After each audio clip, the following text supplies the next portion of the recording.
Moving us on to the next part of Speedromizer on day 1 is going to be Jobee with the 11th hour all puzzles run.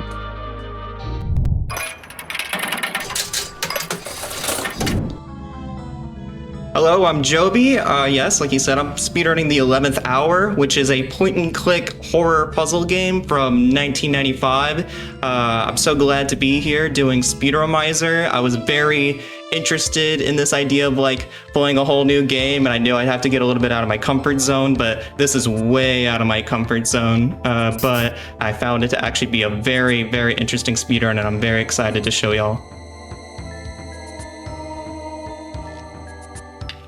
So there is a part before this. The time doesn't start until you get to a certain point, and because we're on Scum VM, we're able to skip all of this.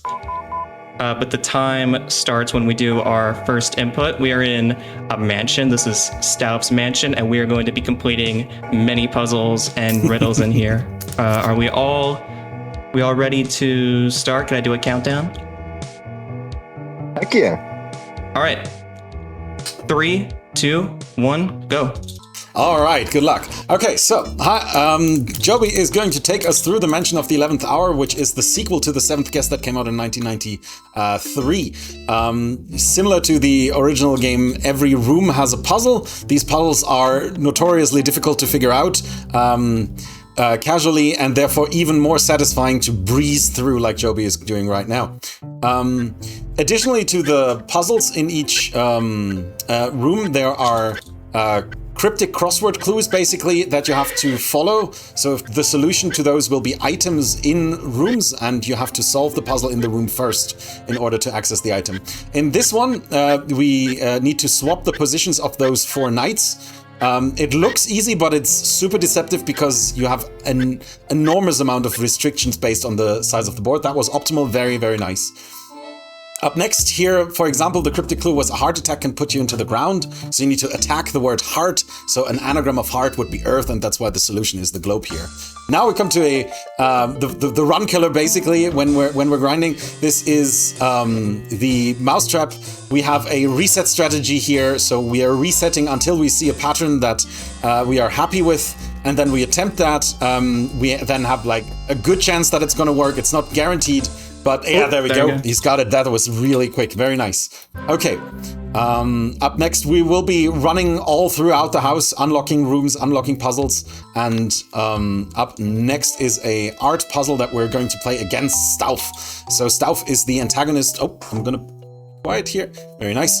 Stauf is the antagonist. Every now and again, you get a puzzle that you play on your own, and some of the puzzles you play against the host, the villain of the show.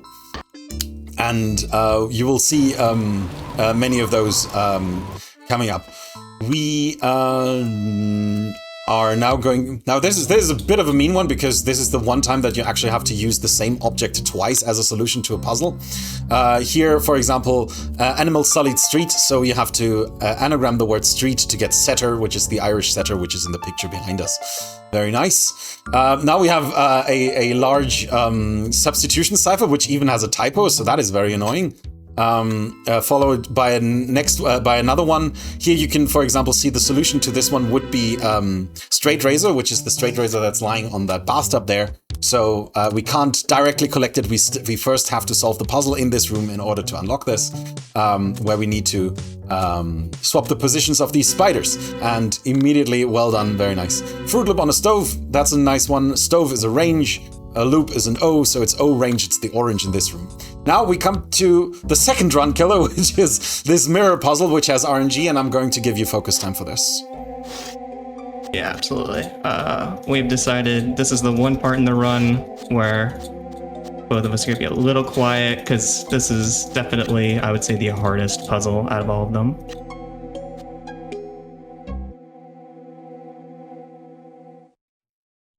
Oh, where's one?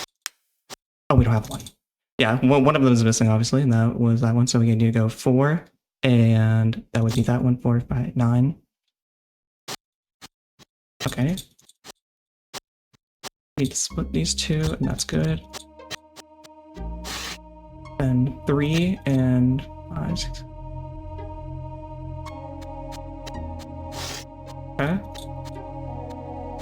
Nice, GG. Wow, okay, incredible. That puzzle has a 50% chance of not being solvable because of a parity error. Basically, everything is shuffled, and there's a chance that the puzzle is just not solvable.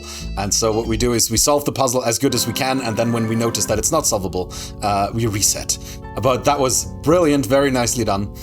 This one is, for example, a puzzle that you play against stuff, and we immediately got it. Very nice. The deceptive part about another deceptive part about that slider puzzle that you just saw is that the lines that you're trying to make a picture with are obscured by that cone. So the protagonist is holding a flashlight, and you see that cone every now and again off that flashlight, and that is obscuring everything.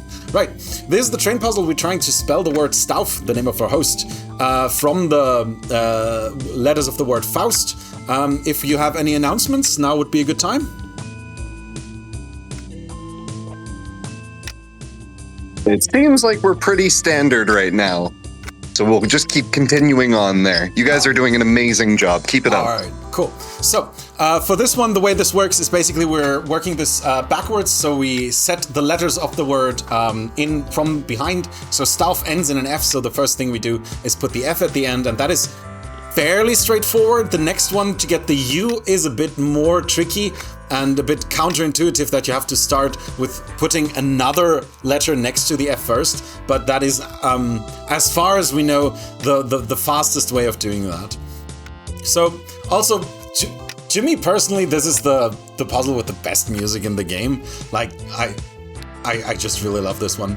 Cool. Now that we have basically set everything up so that we have access to the U, we take the A back out from the F, and then we can push the U onto the F. And of course, same as I said earlier, at some point this becomes just routine. You don't actively have to think about what you're doing, you just know the next move because you've done it so many times. And he is racing along at impressive speed. Putting in the A. Of course, with every new letter you need to put in, it becomes easier because there's fewer letters in the way. And that's very much it. Very nice, no mistakes. Very nice. Cool.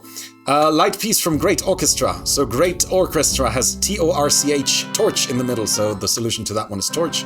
This is an easier one, cheesy gadget that sounds larger. You immediately want to head for the kitchen where the cheese is. A puzzle where you have to jump plates over plates. And larger sounds like greater, so it's the cheese grater that's here with fingers crawling underneath. Next one is basically an Easter egg because it's a CD that's lying in the lab, and it's a CD of the original 7th Guest game. There's also like a load of 7th Guest games in the library for no reason whatsoever, but it's quite fun. You know, every now and again, horror games don't take themselves too seriously and put in fun quirks like that. This one also notoriously difficult to figure out, but basically trivial once you know the solution. I think, we got, we are attacking the rows and the two 10-letter words that we need to solve from here. Basically, once you know the letters, the words, it is fairly straightforward, maybe unintentionally straightforward, but you can still mess up by getting them in the wrong order. Next, what kind of jewelry is angrier, and you have to make an anagram, and it's earring this time. You solve this puzzle on this piece of jewelry, and then you go to the other earring that has sadly been ripped off someone's ear. You only see that for a frame in this one. Okay, now comes a rather difficult puzzle, again against the AI. We are the honeycombs, the cells of honey, and we're playing against the cells of blood. It is similar to the microscope game in the 7th Guest, also with similar difficulty. And if you're a 90s kid and had the DOS game called Hexagon, it is exactly that. The moves are as follows. If you move one cell over, you duplicate in that direction. If you move 2 cells over, you jump in that direction, and you capture everything that is next to it. Thankfully, this is fully deterministic, so we have found a solution that has relatively few moves. I would not claim that it's optimal, but it sure does the job very quickly. Now, instrument is sharp but missing its head. If you take the head, so the first letter of sharp, you get harp. So we go to the music room, where we now are faced with another kind of sliding puzzle, but one that is more fiendish for other reasons. We don't have like individual squares that we move, but connected pieces that we need to move around this puzzle. The goal is to get the piano out the front here, but you only have 2 empty squares that you can ever move. So figuring this one out takes a lot of time, and even if you know the solution, it is a rather long puzzle. So. Uh-oh. Would you like me to interfere, or?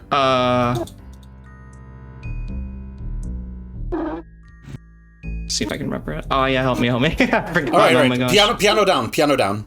Yes, chairs next to then- each other, and then from the left-hand side. No, other side. Move the chairs over, and then the sofa. No. Keep the piano where it is. Move the chairs over. Move both chairs upwards. Yeah, exactly. No, keep them both there. No, sorry. And now move the sofa. There we go. There you go. You need to cycle those through once. As you can see, this is very difficult, and it is a step in between that we had to do. Imagine it's Zwischenzug in chess. That's basically what we did just now, and it is sadly very easy to forget, and there is a lot of memorization that has to happen in this run, and I think he's doing a tremendous job. We are almost at the end. We just need to carry out the piano, and then we're done. The hard part is basically moving it past this table, which he has done. Right, now we have access to the harp, which, as you remember, of course, was the solution to that puzzle. Yeah, there is an in-game hint system, thank you very much, Die Forever, that can give you hints on specific puzzles. If you ask the in-game hint system for a hint on that sliding puzzle, it will just say, this one's difficult. And isn't that just helpful? Okay, cool. This is a fun one. Unreasonable reason, unreasonable, crazy, loco, reason, motive. So locomotive is the locomotive here. So some of these are really, really fun once you figure them out, and satisfying. Yeah. A droid holding a sharp instrument. We're coming up on one of the more fun parts of probably the best cutscene in the game. It's a shame that we have to skip it. We go to connect 4 in a row, however you want to call it, right? Which we're again playing against the AI. We have a set solution. The first move the AI has is RNG. After that, we have a set solution, and he has a blind spot right there, so we can defeat him in 6 moves.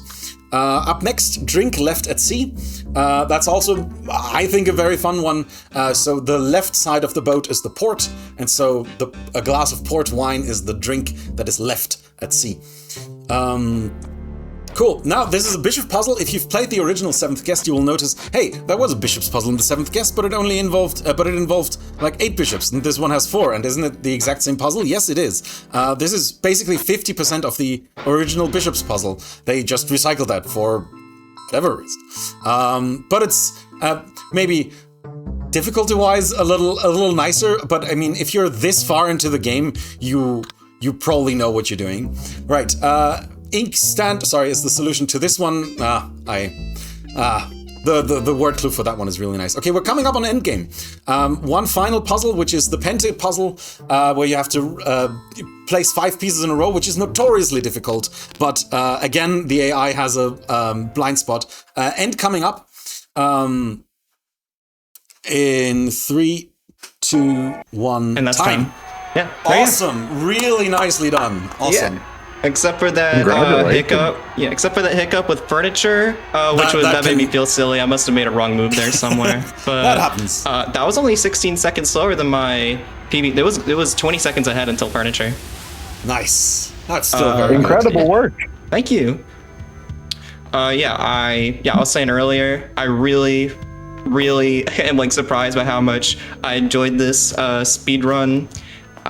Sorry I didn't talk most of the time. We knew we had to get Dark Shocks to talk since there's no way I could talk while doing all of that. So huge No thanks to worries, Dark don't be Shocks. Huge thanks to Dark Shocks for being like a fantastic Speedromizer teacher, and thank you to the Trilobite community. You know, that's the Big game shout studio outs. that's made the Seventh Guest and this game and others. They were super welcoming, super helpful. I was trying to even just play this game casually and while speedrunning it. So yeah, thank you. Absolutely. Thank you so much for the amazing run and the amazing commentary. You're both incredible. Thank you.